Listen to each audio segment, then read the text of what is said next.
विंडोतून जेव्हा बाहेर बघितलं त्यावेळेस इतकी सारी मीडिया आणि इतके सारे पोलीस लोकं पाहून थोडासा क्वेश्चन मनात पडला. हॅलो, हाय, गुड मॉर्निंग. मी हर्षदा. बऱ्यापैकी तुम्ही पुण्याच्या वाईट न्यूज ऐकल्या असतील, की कुठेतरी बस जळाली. नवले ब्रिजला इतका मोठा ॲक्सिडेंट झालाय. पुण्यामध्ये नक्की काय चालू आहे? कशाची नजर लागली मला कळत नाहीये. 2 सेकंद माझ्या मनात पण असंच येऊन गेलं. पण नाही, काहीतरी इंटरव्ह्यू चालू आहे या लोकांचा, त्यामुळे इतकी गर्दी होती. पुण्यात बरेच दिवस झालं थंडी वाढलेली आहे, म्हणून उन्हातून चालायला ना मस्त वाटतं. एकदम असं छान वाटत होतं मला. म्हणून मग हळू-हळू पोहोचले मी ऑफिसमध्ये.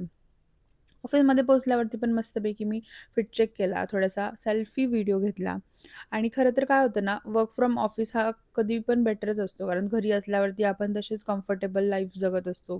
सोशलायझेशन करायचं कमी करतो आणि ऑफिसला गेल्यावर बऱ्यापैकी कलीग्स भेटतात, बोलायला मिळतं. आपलं एकच विचार डोक्यामध्ये राहत नाही. त्यामुळे माझ्यासाठी तर बेटर मला वर्क फ्रॉम ऑफिसच वाटतं. पाहता-पाहता दिवस कुठे निघून गेला ना मला कळलं नाही आणि 10:30 वाजता माझी बस आली होती आणि 11 वाजता आम्ही आमच्या घराच्या साईडला निघालो.